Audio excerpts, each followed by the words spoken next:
They say what happens in Vegas stays in Vegas. Well, what happens in Vegas is something y'all gonna witness, and I'm gonna tell you what you need to be looking for that you're gonna leave in Vegas here on Locked On Jaguars.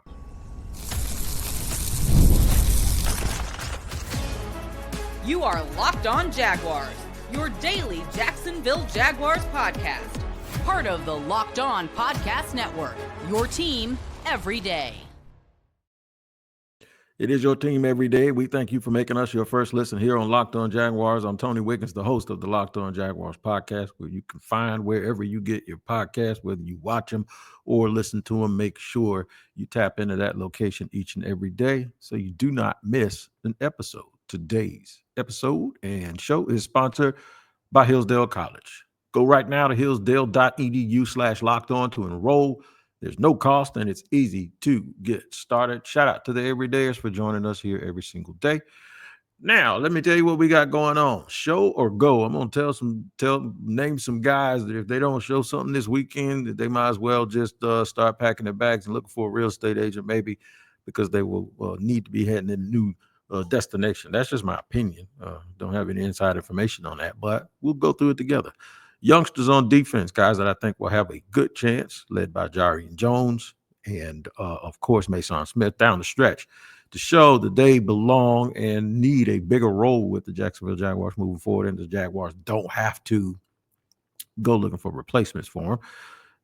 What to watch for in Vegas, though, man, it's really hard when you have three, and that's where we're going to start, by the way. It's really hard when you have 3-win teams going at it in Week 14, man, to try to sit here and manufacture things that really don't matter. The bottom line is the teams are 3-11. We can talk about draft pick if y'all want to. Like, okay, which team is going to get who in the draft next year? Because, you know, both of them will probably be picking in the top 5. Although if the Jaguars do win these next 3 games, they win Sunday and win the 2 after that, they'll probably be favored next week against the Titans. But I don't think they'll be favored against I don't think they'll be favored last week against the Colts, even though the Colts don't have anything to play for. They're eliminated now. But still, who wants to go out, you know, on a losing end when it comes to trying to, you know, look towards the future? The Colts don't want to go out with a loss either late in the season. So the focus really is for the Jaguars to just do their own thing, man, and just worry about themselves. I think right now what they're doing is they're doing a youth movement evaluation. So that's the focus of this whole thing, man. They just have to see and take inventory of what they have in a lot of these guys. And when you start to hear coaches and Doug Peterson even kind of sort of hinted at that a little bit, you know, you'd like to see what you've got. When you start hearing coaches use game time as an experiment to see or to eval players, it's almost like these games at the end of the year are preseason games. The goal is to win, but they want to win with those younger players. They want to see if those younger players, at what level they are at. They should know, though, at least with the defensive guys, because they've been rotating people all year. So they should already know what a lot of those people can do. And the defense is a little bit different. The one part of this team that I can tell you, and any football team, you should never have a rotating system at the offensive line, because those guys depend on the C's: continuity, cohesion, chemistry, all of those things. I got to remember what that 4th C is. I cannot for the life of me. I know it's continuity, it's cohesion, it's chemistry. There was another one. I cannot. It doesn't really matter, but I just hate forgetting that 4th C. But the offensive line is something that has to stay together. And for the most part this year, they have done that. And we have seen that, even though Doug Peterson was right about the fact that once you get them out there together, the same 5 for the most part, you'll get a chance to really see who they are and what they are. The point that he was right about that. They have been better. But here's the thing, that is, they weren't good enough. Their ceiling is still, in my opinion, not good enough for them to be a championship caliber team. This is the bottom line. Okay, yeah, y'all built a nice, stalemate type group when they're out there together and everybody's healthy, but That's not really the objective here, man. The objective is to build an offensive line that is really, really great. So I do want to see the last 3 games with Walker Little and Anton Harrison, mainly Ezra Cleveland, and a little bit, and Mitch Morse. I like to see those guys get to cooking and start being able to protect and run when they want to and have to. So what I'll do is, even though it's a bad team, some of the things I'll watch for, and this is what I want to tell y'all the last couple of minutes of this first segment. While you're watching for the youth movement, also watch to see if they can move people on short yardage in the run game. I would love for the Jaguars to get an opportunity to end up on the 5-yard line, first and goal, and run it every single time and see how many plays it takes them to get in. That's really what I really want to see them do. Because that is something that moving forward, they need to be honest with themselves about their offensive line. They need to know whether or not that offensive line can move people. So for the next 3 games, and I know the situation might not dictate it, short yardage offense needs to be something that they really, really, really work on.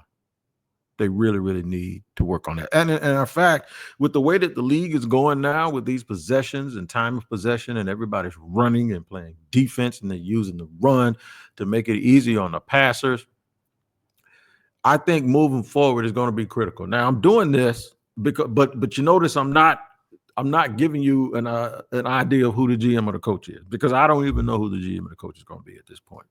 And but I'm not. What I am doing is I'm doing this based on the fact that they have a GM and a coach, and I'm looking at them as the people that need to keep doing their job. And then when you're doing your job, you're always evaluating for the future. And these are the guys that are going to put these guys on tape to see what they're up to. In segment 2, I'm going to broach this possibility. Is Trent Baalke playing the young players to not only see what they can do and what they'll end up being? Is he also playing them to let them show something, to show the ownership and to show folks that, hey, look, man, these are the guys that I've been picking the last 2 years. We've had them in development. These are going to, as we start replacing people, these are going to be the people that are going to be those players that we replace and run some of those guys out. So, we're going to talk about the youngsters on defense. We're also going to talk about maybe some of those guys that, if they have stellar performances, they could really show this team, hey, look, man, if you get somebody, you need to get somebody to compete with me. Don't go out overdrafting and signing people to be in front of me. So we'll discuss all of those things here in just a second on Locked On Jaguars.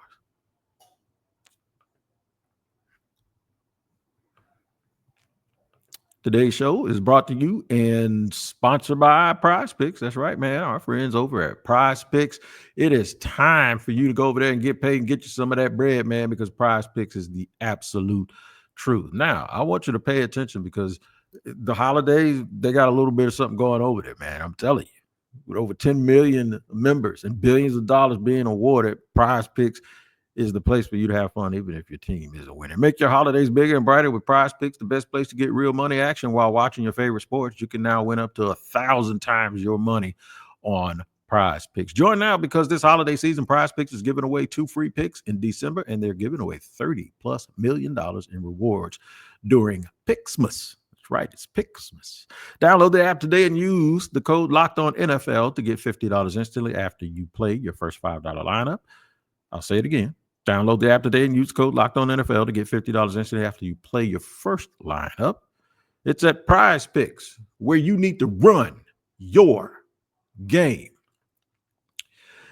And oh boy, get ready. Today's show is brought to you by College Football Playoff. It is that time of the year. College Football Playoff is back, and with newly expanded 12-team format, it's guaranteed to be bigger and better than ever, bringing you all the hard-hitting and high-flying excitement that you love. TNT Sports coverage of the College Football Playoff begins December 21st, starting with the College Football Playoff Kickoff Show presented by AT&T, and at 11, that's at 11 Eastern, and leading into the first matchup, the Southern Methodist University Mustangs battling the Penn State Nittany Lions at noon. Then the Clemson Tigers look to upset the Texas Longhorns in a showdown at 4 p.m. Don't miss a moment of the action. Watch the College Football Playoff presented by Allstate live on TNT, True TV, TBS, and Max.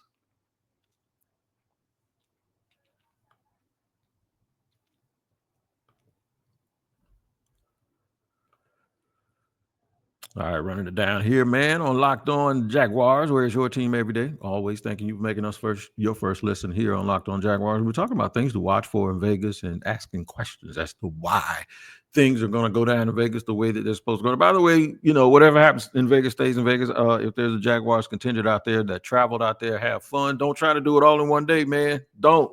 Please, whatever you do, because you probably end up falling asleep and the only thing you end up doing is resting out there in Vegas. But the Jaguars, they've kind of been sleepwalking all year, man, through this season, and so have the Raiders. In this game, sometimes you get surprised that these games are the most exciting ones because it's two bad teams going at it.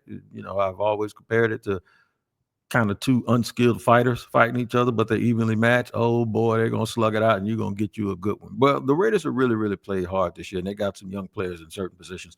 But the Jaguars do, too. So we were talking about how the offensive line is still, though it has improved, something that we know is that they wanted those guys to play together most of the year. They have played together most of the year, and you still don't have the answers you need. So some of these things that they talked about that were the hindrances of the team, like the health, the offensive line being together, getting a pass rush, the coaching, on the defensive side of the ball. So this is why I don't like pointing fingers or being definitive about one thing or letting them tell you that, okay, we just fixed this one thing or we just fixed that one thing. Yeah, you fixed those things and apparently it got worse.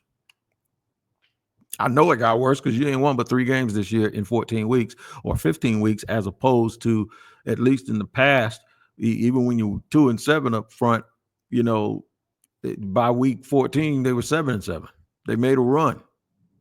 They were 7-7, or maybe they were 6-8 or something. But the Jaguars made a run, and at least in 2022, when that happened, you saw some promise. But you shouldn't be in this situation in year 4 of Balky and year 3 of Doug Peterson. But if they are going to say, okay, look, man, it's the youth. We got to do the youth movement thing. We want to see the young players. I don't know. Like I said, I've told people, I don't know if there's been an edict. I don't know if people realize they're safe. I have no idea what the conversations between Shad Khan and Trent Baalke and Doug Peterson have been, but I will tell you this. Folks are looking for some positivity. Folks are looking for some reasons to cheer on the Jags, or some reasons to make the Jaguars give them some reason to be positive throughout the offseason. All the fans, I know a lot of people that are traveling out to the game in Vegas, they want to see them win. They don't want to see them lose, because the fans don't seem to care if they end up with the 3rd draft pick or they end up with the 7th or the 8th draft pick. The fans seem like they'll get who they really, really want. There's another train of thought that I want to be entertained, but I don't necessarily want to win, because I think we need to get the highest draft pick possible. See, the thought of all of this is like whether you want them to win or lose. I can get that part of it, never wanting to see your team lose. But the part of this that I think fans are missing, and some people are missing when they take this, it doesn't matter what the draft pick is, they're going to screw it up anyway. Or, we got Brian Thomas Jr. at number 20 last year. So, yeah, you also got Taven Bryan at number 29. And Lamar Jackson was there back in the day. You also took some other players when you could have taken offensive linemen. Buffalo's left guard could have been right here in Jacksonville, but you didn't do it because, you got the 1 year where you picked 20th, and you move back, and I think it's 23rd where they end up taking BTJ, and then you hit gold, and all of a sudden now fans are, oh yeah, we got him at 21st. We don't need a better draft pick because we got a guy. Look what we did there. You see, a broke clock is, it could be right twice a day. It probably is. Matter of fact, I know it is. And the thing is don't use just a 1-year example as to why it doesn't matter where you pick in the draft. You can want the team to win. You can want them to not lose, all of that stuff. That ain't my problem. The issue with me is when people say it doesn't matter. Oh, it does matter. I tell you what, if it don't matter so much, when you get pick 7, just go ahead and give it to somebody else and move back to 15 and tell me it doesn't matter. Because it'll matter then, because you'll get upset. So I know we're talking about two separate things here, but it's still two very, very important things. This team has to, at some point, get good luck and good fortune. Now, they did that with Brian Thomas Jr. And I told people this.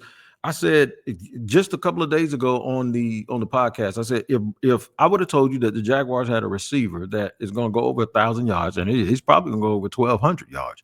They have a receiver that if he goes over, he's going to go 12. If Brian Thomas Jr. goes over 1,200 yards and has 75, 80 catches or whatever it is, and almost 10 touchdowns or close to it, he broke the rookie record for touchdown passes, receptions. The thing is, what does that do? What does that do for the team? And I said, you would not have told me based on what people thought or anticipated that the Jaguars would be 3-11 at this point if that happened. And the offensive line stayed healthy. And they extended Walker a little, and he's still healthy. And they traded Cam Robinson. So these are the things you have to keep in mind when we're talking about the youngsters and evaluating the team. We can point to a whole bunch of things and go, well, what does it matter if they don't change the coach or if they don't change the GM? And I do get and understand that people don't want to see their team lose. You know, they want to see their team win. But everything, the problem is we're having this conversation in week 14. It's like people legit arguing whether or not they think they want the team to win or they want the team to lose. And it's just like, come on, man. This is where we are. This is us. Take a picture of it and take videos of it all and send it over to Shad Khan and say, this is why we need to do things differently. But the younger players will be on full display. I want to see Jarian Jones put 2 games together. I want to see Mason Smith getting all in everybody's business. If they're going to activate Jordan Jefferson, I don't know. I want to see the other DBs, the other rookie DB out of Ole Miss play really, really well. If he gets some, I want to see Montague Brown continue to build and try to be the type of dude that they know that they have. And DeAndre Prince is the rookie I'm talking about, him along with Jarian and Montague Brown. I want to see them do more than just things that are just solid. And it's good to have solid. It's good to have a whole bunch of solid, but at some point you also have to have big-time playmakers. I'm going to discuss show or go some veterans that I believe have to do something down the stretch to be here next year. And if they don't, some of them, I'm gonna name 1 or 2 of them, I think they're already gonna be out of here. We'll talk about that in the third and final segment here on Locked On Jaguars. Today's show is sponsored and brought to you by Hillsdale College. It's never too late to learn. Never too late to learn. And, you know, time is your most precious commodity. So if you're scrolling through endless hours and days on social media and just not learning anything, well, I can change that. Our sponsor, Hillsdale College, is offering more than 40 free, that's right, free online courses, including Constitution 101, the meaning and history of the Constitution, Introduction to Free Market Economics, The Great American Story, A Land of Hope, and the rise and fall of the Roman Republic. All that and more. All of Hillsdale courses are self-paced so that you can start whenever and tune in whenever. Plus, you can go deeper with readings, quizzes, discussions, or enjoy the lectures. Go right now to hillsdale.edu/lockedon to enroll. There's no cost, and it's easy to get started. That's hillsdale.edu/lockedon to register. Hillsdale, HILLSDALE.edu/locked on.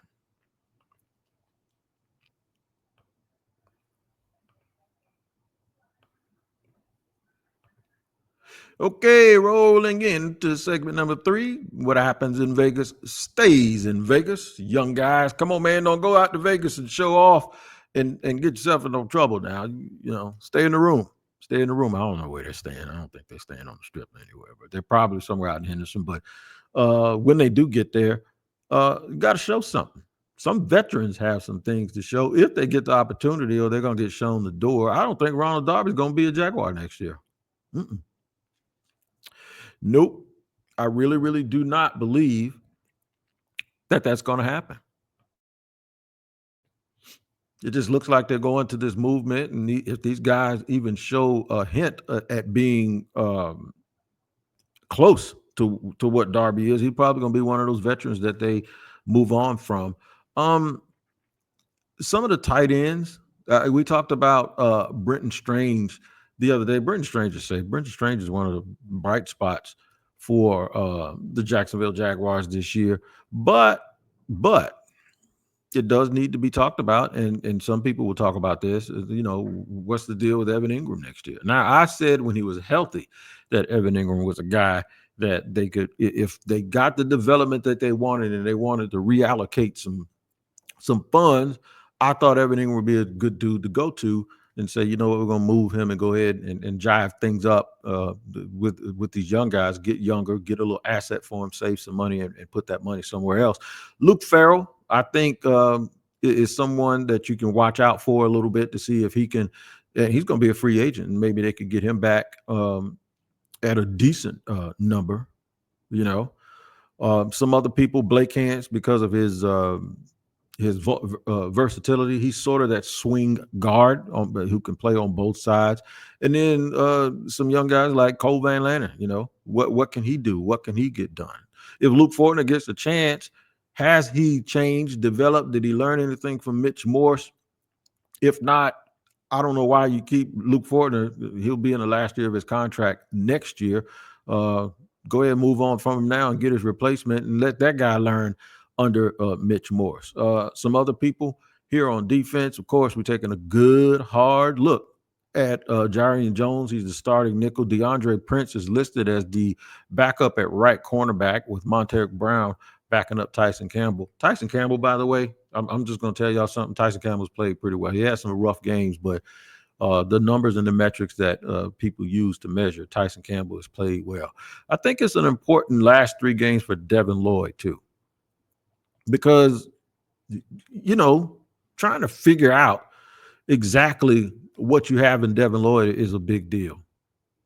They got him listed at Mike linebacker. They actually have Ventrell Miller listed as Sam. And this is weird. I'm using the ESPN depth chart here. And, of course, the weak side linebacker is Foy. Eric Armstead. The Jaguars have not gotten a return of investment I believe that they thought they were going to get on Eric Armstead, and I do not know what the ramifications are salary cap-wise. I'm not going to sit here and play with y'all like that for them to let him go, but I don't see any reason at all for them to feel positive about moving forward with Devon Hamilton. We saw a lot of Tyler Lacey early in the year. We're not seeing that anymore. You're seeing more Mason Smith. You're seeing more Jeremiah Ledbetter, and even a lot of Miles Cole. So I do think that you're starting to see the writing that is on the wall, that they're going to move past some of these people. Parker Washington is in the starting lineup. He can continue to show himself as more than – see, sometimes you get real happy about a guy because he's better than where he was drafted, and you inflate that and make it seem like he is going to be like the next AB or the next Steve Smith Sr., a guy that just comes out of nowhere, and that's not – I don't believe what Parker Washington is. I think Parker Washington is a dude that's always going to be like your 4th or 5th receiver on a real good team. He's going to be maybe the 5th receiver on a Super Bowl team, but he does have some value. They're going to take a look at Keelan Robinson. He's 3rd on the depth chart. He's moved ahead of D'Ernest Johnson, who is a free agent next year. This might be a signal that D'Ernest Johnson will not come back as a Jacksonville Jaguar, and they'll move on to Keelan Robinson, who has a lot of special teams value for the team. So enjoy the game. There will be a postcast. I will be giving a postcast or doing a postcast on Sunday within an hour after the game. And it's obviously a West Coast game, so that postcast will be around 7-ish, but we'll get to it. We'll make sure we get to it and drop all the knowledge. We're going to drop it like it's hot. Drop it on you just like we do on Locked On NFL, where you need to go over there and tune in, because Locked On NFL is a twice-a-day show with Tyler, a madman, rolling early in the morning, and me, Tony Wiggins, coming through in the afternoon. Make sure you tap into Locked On NFL each and every day. All right? So the Jags, this is game 15. They are currently 3-11. I anticipate that they're probably going to be 3-12, even though Oakland has their issues. I mean, I said Oakland. Las Vegas has their issues. The Jaguars are still sort of weak at some positions where Oakland can kind of address that and attack it. We'll see if they can get some of their young pass rushers, if the Jaguars can stop those guys. But I really want to – I did the podcast a couple of days ago. I really want to see Brock get on with it. And Brock Bowers, the tight end. Y'all remember I did that thing 2 years ago when Brock was still at Georgia, and I said when the Jaguars drafted, who did I have the Jaguars drafted? 2 years ago when the Jaguars drafted Anton Harrison, I asked, would you trade your first pick in the draft? Would you trade that pick, the pick they used on Anton Harrison, would you trade it right now if you knew you could get Brock Bowers? I remember I did that, and I'm wondering now if people would have done it. Folks are like, nah, man, we need help right now. And see that maybe sometimes that right now stuff ain't as good for you as you think. Would you rather have Brock Bowers right now, or would you rather have Anton Harrison? Tell the truth. Don't lie. Tell the truth. That's why I asked that question. So it's going to be interesting to watch those guys on the field all get down this Sunday. Make sure you take a look at Brock Bowers. And I can't even imagine Brock Bowers and Brian Thomas Jr. on the same team. Jeez. Can you? Unreal. That's how you start getting good right there. That's how you get great. We ain't going to talk about that because it's going to give y'all a headache. I ain't going to get no headache, man. I'm going to go and finish having a good time. I am actually in Tulum. Yes, doing Locked on Jaguars from Mexico today. All right, be back tomorrow in the United States. And see you Sunday on the postcast. You guys have a good weekend as you get ready for the Christmas holidays. And we thank you for joining us here on the Locked on Jaguars. Thank you.